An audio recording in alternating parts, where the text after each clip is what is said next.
Tuan-tuan, semua kekecohan ni akan berlaku pada fasa yang keempat. Dan kita, fasa pertama kita tak duduk, fasa kedua kita tak duduk, fasa ketiga kita tak duduk, fasa kelima belum kita berjumpa. Maksud kita semua yang duduk depan saya ni, semua duduk pada fasa yang keempat.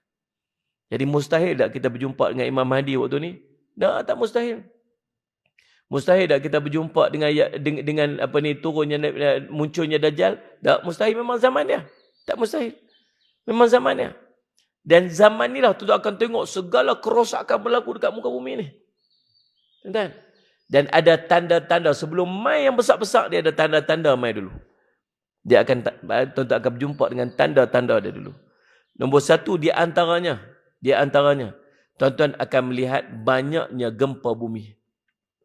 Banyak gempa bumi. Tuan-tuan, subhanallah, sallallahu alaihi Muhammad, ada kajian dia buat. Saya duk buat hari tu waktu Allahumma salli ala Sayyidina Muhammad syuting riwayat akhir zaman. Allahumma salli ala Muhammad. Pada sepanjang tahun ini, sallallahu alaihi Muhammad, belasan ribu gempa bumi yang berlaku di seluruh dunia. Bukan sikit-sikit. Sallallahu alaihi Muhammad. Satu dalam tempoh setahun. Allahumma salli ala Muhammad. Sampai boleh dikatakan average out, dia panggil Allahumma salli ala Sayyidina Muhammad. Dia panggil apa? Puratanya takkan terlepas, walau sehari pun mesti akan ada gempa bumi di satu tempat. Satu. Yang kedua, yang tuan-tuan tengok sendiri. Yang tuan-tuan tengok sendiri dekat Cameron Highland ni, namanya tanah runtuh. Tanah runtuh merupakan salah satu daripada perkara-perkara yang akan berlaku di akhir zaman berdekatan dengan kiamat. Banyaknya tanah runtuh. Bukan Ustaz Syamad, ini bukan saya saja sebut. Nak bagi takut tuan-tuan. Kan? Kami jarang nak tengok tanah runtuh tu dekat sana sebab kami tak ada bukit-bukit sangat. Tapi banyak tempat-tempat yang ada bukit, biasa akan melihat tanah runtuh. Tuan-tuan, dan dia merupakan salah satu daripada tanda yang disebutkan oleh Salih Alaihi Muhammad, disebut hadis-hadis akhir zaman. Yang ketiga, keringnya Tasik Tabariyah. Yang ni di antara tanda-tanda yang akan menyebabkan atau menunjukkan munculnya Dajjal. Satu hari, seorang sahabat nama Abu Ruqayyah Tamim Ad-Dari radhiyallahu an jumpa Nabi SAW. Nabi SAW duduk dengan para sahabat, hadis Fatimah binti Qais radhiyallahu anha. Dia cerita satu hari Nabi SAW lepas asar panggil kami semua mai berhimpun dengan dia. Nabi SAW naik atas mimbar, Nabi SAW senyum. Para sahabat tu heran pasal apa Nabi SAW senyum. Senyum Nabi SAW bukan suka. Tapi senyum Nabi SAW itu, dia rasa Salih apa yang pernah dia ceritakan itu telah terzahir kebenaran dia. Dia nak cerita dekat para sahabat. Seorang sahabat mai berjumpa dengan dia. Nama Abu Ruqayyah Tamim Ad-Dari. Abu Ruqayyah ini dah masuk Islam. Waktu dia tak Islam lagi, dia waktu tu dia Nasrani. Dia pergi belayak, 30 orang ikut dengan dia. Kena ombak, bumpang, akhirnya dan terdampak dekat satu pulau. Bila terdampak kat satu pulau tu, berjumpa dengan satu makhluk yang berbulu panjang depan ataupun belakang. Kami tak kenal yang mana satu. Dia cakap, tanya kami, kamu tu siapa? Dia kata, kami ni orang Arab yang belajar cerita-cerita lah. Kemudian dia kata, Salih Alaihi Muhammad, kamu tu siapa? Kami tanya dia. Dia kata, aku Ajasasah. Kamu pergi masuk ke pulau ni, ada seorang lelaki yang sedang tunggu kamu dekat dalam tu. Kami pun berlari-lari daripada dia, kata Abu Ruqayyah, kata Tamim Ad-Dari. Dia kata, kami takut dia tu syaitan. Bila sampai ke satu biara, satu tempat tu, kami terjumpa dengan seorang lelaki yang besar ni, kami tak pernah tengok. Kami tak pernah jumpa orang yang besar macam ni, badan yang tegak macam ni. Kami tak pernah jumpa orang macam ni. Tangan dia, lehernya terpasung, tangan dia terpasung di leher dia dengan besi. Kaki dia terpasung daripada lutut sampai ke buku lali dengan besi. Dia duduk macam ni. Lebih kurang lagu tu lah.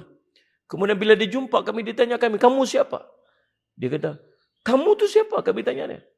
Dia kata, kamu akan tahu tentang aku sebentar lagi. Aku akan cerita tentang aku siapa. Kamu tu siapa? Kami ni orang Arab, kami ni belayak apa semua. Dia ceritalah. Dia kata, Salih Muhammad.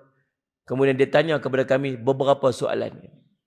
Soalan yang dia tanya ni, kalau benda ni jadi, dia akan dibebaskan. Aku akan dibebaskan sebentar lagi. Dia.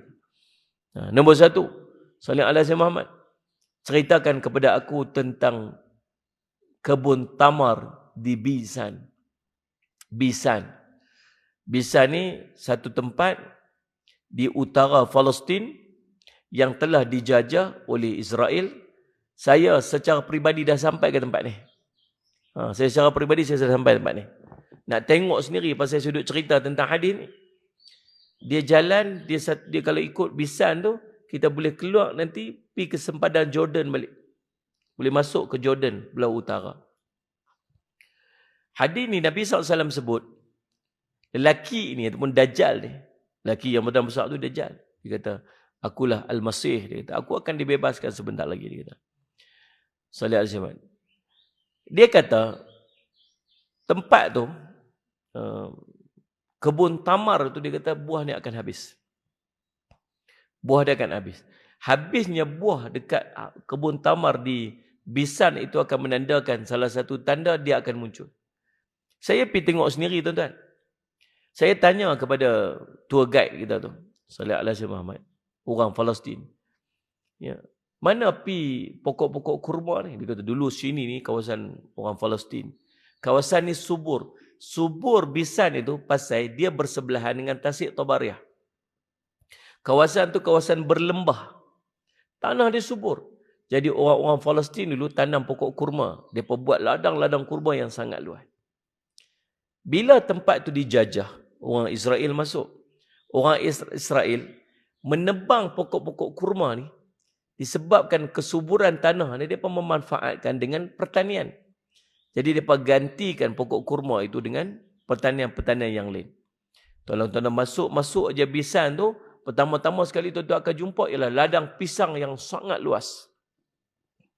Kemudian tuan-tuan akan berjumpa dengan ladang limau yang sangat luas, bertekal, luas. Tuan-tuan akan jumpa dengan ladang Salih Al-Hasim Muhammad. Maksudnya ada beberapa ladang pokok-pokok jenis-jenis tanaman yang lain selain daripada kurma.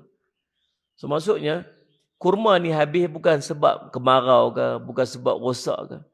Saya tengok dia lebih kepada sejauh kawasan itu telah ditukar bentuk pertanian yang dimanfaatkan sebab kesuburan tanah tu oleh orang-orang Israel. Jadi kalau nak cerita, nombor satu memang dah jadilah. Pokok-pokok kurma dah habis, pasal digantikan dengan tanaman-tanaman yang lain. Bahkan pernah berlaku kemarau, pernah berlaku bubuk ataupun ulat-ulat yang main makan pokok-pokok kurma yang dimiliki oleh orang-orang Palestin ataupun orang Israel sendiri pada waktu ni. Nombor satu. Yang kedua, dia kata, Allahumma salli ala ceritakan kepada aku tentang Tasik Tabariah. Tasik Tabariah ni tuan-tuan, Salih Al-Hasim Muhammad, juga dikenali sebagai Sea of Galilee. Sea of Galilee, Laut Galilee. Saya pernah sampai juga. Sebab tempat dia sebelah dengan Bisan tu. Sebelum tuan-tuan nak sampai Bisan tu, tuan akan jumpa tasik yang sangat luas. Luas tasik dia. Dia menjadi sumber air kepada Salih Al-Hasim orang-orang Yahudi yang duduk di sekitar tasik itu. Dan kepada tanaman-tanaman Salih Al-Hasim ataupun pertanian-pertanian yang duduk di sekitar tasik itu. Itulah sumber air dia. Waktu saya sampai hari itu, Salih Al-Hasim tahun saya ada rakaman program riwayat akhir zaman, ayat riwayat TV Al-Hijrah, macam program Jejak Rasul itulah. Salih Al-Hasim Muhammad, kami duk buat cerita tentang ni lah, kita orang tengok sendirilah. Tuan-tuan, pada Februari Salih Al-Hasim Muhammad tahun 2017 kalau tak salah saya, keluar satu statement di akhbar, The Times of Israel. Times of Israel, dia cerita pada tahun tersebut berlaku pengeringan air daripada tasik ni. Salih Al-Hasim dia panggil yang paling rendah dalam kurun tu. Paling rendah dalam kurun tu. Salih Al-Hasim dia panggil century. Paling rendah dalam kurun tu. Salih Al-Hasim Muhammad. Duduk di bawah paras bahaya waktu tu. Sehingga menyebabkan Salih Al-Hasim Muhammad, pertanian yang duduk tu berhadapan dengan kerugian pasal dah tak ada sembahyang. Bila? Tahun 2017. Salih ala Sayyidina Muhammad. Mei 2021 yang lepas, baru keluar lagi statement. Turun lagi, duduk pada situasi yang sangat berbahaya. Jadi kita duduk tengok benda tu duduk jadi depan mata kita. Bahkan muncul pulau-pulau dah dekat tengah-tengah tu pasal kawasan-kawasan yang tinggi sikit tu dah kering dan nampak dah dia punya macam pulau-pulau kecil di tengah-tengah tasik tersebut. Tu tuan-tuan, Nabi SAW cerita dulu, solat Jumaat 1400 tahun yang lepas, diceritakan oleh si Dajjal yang akan muncul, kalau kering tasik tu aku akan keluar. Dah jadi dah tuan-tuan. Kemudian yang ketiganya dia kata, ceritakan kepada aku tentang Salih Asyid Muhammad, mata air Saghar. Mata air Saghar ni, sebahagian kata dia duduk di Palestin juga. Dulu tempat orang-orang pelarian duduk dekat situ, ramai, dekat 30,000 pelarian duduk kat situ. Tetapi disebabkan ayak tu makin kurang, ayak tu makin habis, lah ni tinggal lebih kurang 1,000 orang lebih saja yang duduk dekat situ. Dan itu juga menandakan bahawa dia akan muncul. Tuan-tuan, Salih Al-Samad ni beberapa tanda. Lagi yang akan berlaku ialah sungai Ifrat ataupun sungai Ufrat. Sungai Ufrat di Iraq akan kering. Sungai Ufrat ni tuan-tuan, dia Turki, Suria, Iraq. Nabi SAW sebut, la taqumus sa'ah hatta yahsural furatu an jabalin min dhahab. Yaqtatilun nas alaih. Salih ala Muhammad. Fayuqtalu min kulli mi'ah tis'atun wa tis'un wa yaqulu kullu rajulin minhum la'alli akuna ana alladhi anju atau kama qala. Kiamat tak akan berlaku sehingga sungai Furat mengering. Sehingga muncullah gunung emas. Manusia pun saling berbunuhan untuk merebutkannya. Dari setiap 100 orang yang merebutkannya, terbunuh 99 orang. Setiap orang daripada mereka mengatakan, mudah-mudahan akulah yang terselamat. Hadis riwayat Imam Muslim. Ini pun akan berlaku dekat akhir zaman. Sungai Furat. Yang ni pun saya duk baca waktu saya duk baca itu waktu saya duk syuting untuk riwayat akhir zaman di TV Al-Hijrah baru-baru ni. Pun tuan-tuan, subhanallah, Salih Asyid Muhammad memang pun sedang mengering. Apa yang dimaksudkan dengan sungai, dengan gunung Mah itu kita tak tahu. Mungkin akan muncul sungguh gunung Mah. Tak tahu, wallahualam. Ada yang mengatakan gunung Mah itu dimaksudkan khazanah yang terkandung di bawah dia, yang bermaksud mah ataupun minyak dan sebagainya. Wallahualam. Tapi yang pasti berlaku, akan berlaku perebutan, berebut. Semua orang akan pergi dekat situ. Semua orang akan pergi dekat situ sebab nampak hasil yang dia boleh dapat dekat situ. Dan orang akan berebut dan berbunuh-bunuhan waktu tu. Salih Asyid Muhammad. Kita tak tahulah waktu berlaku tu kita ada lagi ke, tak tahu. Ataupun kita tak ada ke, atau mungkin kita pun di antara orang yang akan pergi nanti ni, tak tahu. Tak tahu. Yang pastinya ramai orang akan pergi, daripada seluruh dunia orang akan pergi. Cuma Nabi pesan waktu tu, kamu jangan pergi. Kalau betul berlaku nanti dekat Syria, dekat Iraq, Salih Ahmad, Turki, Syria dengan Iraq ni, kalau betul waktu tu pekat-pekat, ramai pekat-pekat pi, semua orang duk pi nu, ada muncul gunung Mah ke apa ke, tuan-tuan, jangan pi. Pesan tu. Tapi macam itulah kita dengan dunia ni. Orang kata jangan, lagi itulah kita nak pi. Waktu ni tak jadi, tak tahu lagi lah. Tapi kita tak tahu suasana dia waktu tu. Tapi ingat pesan hari ni, jangan pi. Jangan pi. 9 daripada 100 orang yang berperang waktu tu, duk berebut benda tu, 99 orang akan mati. Seorang saja. Dan dia yang terlibat dalam peperangan tu, dia akan kata apa? Aku harap akulah yang seorang tu. Yang berikutnya, yang ni tuan-tuan nampak secara terang-terang waktu ni. Yang ni nampak dah, tak boleh nak nafi dah. Kata Nabi SAW, la taqumus sa'ah hatta ta'uda ardu arabi murujan wa anhara. Tak akan berlakunya kiamat sehingga kamu tengok tanah hijau berubah menjadi tanah Arab menjadi hijau dan dipenuhi dengan sungai-sungai. Subhanallah. Ada dua keadaan tuan-tuan. Yang pertamanya dia berlaku secara natural. Dia berlaku secara natural, secara dia panggil fenomena alam, berubah. Tuan-tuan rajin-rajin baca sikit dekat internet, ambil sikit maklumat. Tuan-tuan, salih al-Samad, setengah tempat cuaca makin panas. Setengah tempat cuaca jadi makin sejuk. Salih al-Syekh Muhammad. Sejuk ini dah mula bergerak ke tanah Arab. Sehingga menyebabkan sebahagian daripada tanah Arab dulu yang tak pernah ada salji, sekarang dah ada salji. Tuan-tuan, beberapa tahun kebelakangan ni salji dah mula turun di utara daripada Saudi, dekat dengan Jordan. Yang dulu-dulu tak pernah rasa macam mana ada salji. Di Tabuk turun salji. Tabuk ni di atas daripada Madinah. Bukan tahun ni saja, beberapa tahun kebelakangan ni. Tempat-tempat yang turun salji bahkan berlebih-lebih. Tuan-tuan salih al-Samad, berganda-ganda kesejukannya. Subhanallah.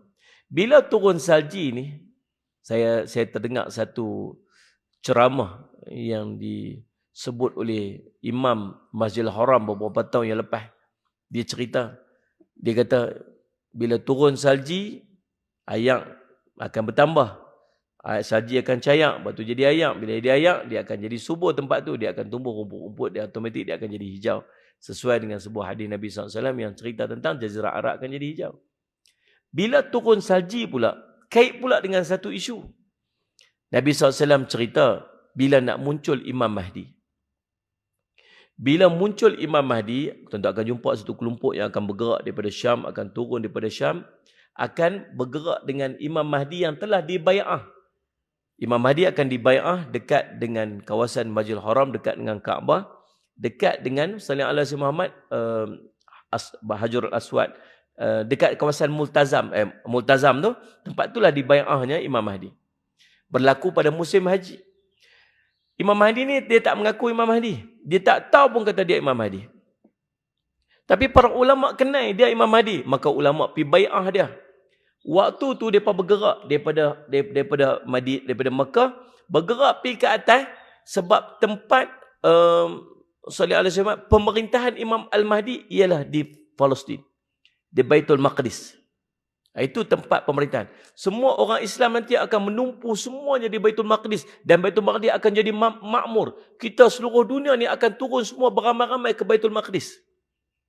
Bila Imam Mahdi memerintah, pusat pemerintah Imam Mahdi ialah di Baitul Maqdis. Jadi kita duduk doa macam imam kita duduk doa tadi, pembebasan, bebaskan Baitul Maqdis, bebaskan Masjid Aqsa khususnya. Satu hari dia akan bebas. Dia akan jadi hak milik kita, dan kawasan itu jadi kawasan pemerintahan Islam.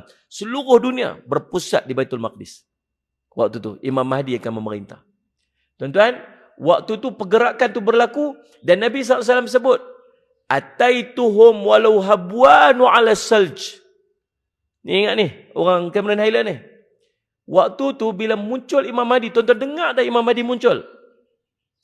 Kelompok-kelompok yang akan pergi bai'ah dengan tentera-tentera Imam Mahdi yang bawa bendera hitam tu, daripada berimpun dengan Imam Mahdi. Kata Nabi, kamu datangilah mereka. Bila kamu dengar kemunculan kelompok ni, datangilah mereka. Pergi dekat mereka. Walau kamu terpaksa merangkak atas salji, Nabi sebut. Imam Ibnu Katsir dalam kitab An-Nihayah fil Fitan wal Manahim, dia cerita menggambarkan kesusahan pada waktu tu. Susah lagu mana pun pi bai'ah dengan Imam Mahdi. Nabi gambarkan, walaupun kamu terpaksa merangkak atas salji, pi bai'ah dengan Imam Mahdi. Cumanya Nabi SAW duduk cerita kat para sahabat yang duduk di padang pasir. Padang pasir. Orang utara cakap pasir punya sedap ni. Nabi cerita dekat para sahabat yang duduk di kawasan padang pasir. Kalau nak cerita kesusahan kepada orang-orang yang duduk di padang pasir ni, merangkak atas apa? Merangkak atas padang pasir lah, lebih mudah faham kan? Walaupun kamu terpaksa merangkak atas padang pasir. Macam tu. Tapi Nabi sebut, ataituhum walau habwanu ala salju. Merangkak atas salji. Dan subhanallah, sekarang ni kita melihat tanah Arab sudah mula dituruni salji. Adakah itu lambang kata Imam Mahdi dah bakal muncul? Wallahu alam, kita tak tahu. Tapi yang penting dia, bila ada salji, ada ayak, dia menyebabkan kawasan itu menjadi subur, Dan bila subur itu dia akan ada rumput-rumput yang tumbuh, dia akan jadi sungai-sungai. Maka Nabi SAW sesuai dengan apa yang Nabi sebut, akhir zaman tak akan berlaku kiamat hatta sehinggalah kamu melihat tanah Arab berubah menjadi hijau dan dipenuhi dengan sungai-sungai. Yang kedua, yang pertama fenomena alam ataupun berlaku secara semula jadi. Yang keduanya tuan-tuan, dia berlaku atas perbuatan tangan manusia. Di Saudi, mereka sekarang ni sedang buat satu vision, namanya Vision 2030. Wawasan 2030. Kita wawasan 2020, dah lepas dah. Kita dah tengok dah kereta terbang lagu mana. Kita dah tengok dah semua-semua benda yang macam tu. Kereta terbang tak tengok, Myvi terbang banyak kita tengok. Kan? Jadi, Vision 2030. Apa Vision 2030 yang tuan-tuan duk tengok lah ni, ada konsert besar-besaran dekat Riyadh, yang apa semua sebagainya. Dia mula menghakis, dia cuba untuk menghakis persepsi dunia yang negara Saudi ialah negara Islam. Nak buang, tak mau nak bagi nampak sangat. Kalau sebut Saudi je, Islam. Sebut Saudi, dia cuba nak kikis. Sebab tu dia dah mula buat konsert besar-besaran. Dia mula buat apa semua program-program yang kita fikir, orang Islam tak patut buat lagu ni. Dia mula buat. Sebab dia nak jadikan Saudi ni tourism country. Negara dia panggil apa? Pelancongan. Ustaz Syahmat. Dan di antaranya ialah, apa dia buat ialah, mereka tak mau lagi bergantung kepada sumber sallallahu alaihi Muhammad import makanan, terutamanya buah-buahan dan sayur-sayuran. Mereka tanah padang pasir. Nak dapat buah-buahan terpaksa import daripada luar. Sayur-sayuran terpaksa import daripada luar. Raja yang baru ni, dia nak ubah semua tu. Kita ada tanah yang sangat luas. Tanah padang pasir yang sangat luas. Kita buat dia sebagai kawasan tanam-tanaman. Macam mana nak buat? Fikir, ambil teknologi apa semua. Buat pengairan. Tarik pipe bawah-bawah padang pasir ni. Sampai tuan-tuan naik atas kapal terbang, tuan-tuan lalu atas kawasan padang pasir, tuan-tuan akan tengok tumpuk tai unta. Bukan tumpuk tai unta. Tumpuk hijau, bulat-bulat atas kawasan padang pasir yang sangat luas. Sampai dapat dilihat daripada satelit di atas langit. Tuan-tuan ada handphone, tuan-tuan tengok ni. Pertanian di Saudi atas padang pasir. Tuan-tuan tag lah macam tu. Pertanian Saudi ke, pertanian atas padang pasir Saudi ke. Tuan-tuan akan tengok dia buat bulat. Sangat besar tuan-tuan. Sangat besar. Subhanallah. Tepat macam mana yang Nabi SAW sebut. Kita kata, pasal apa lah orang Arab ni pun dia pergi buat. Apa yang Nabi kata dia pergi buat? Pasal apa dia pergi buat? Pasal nak membenarkan perkataan Nabi SAW.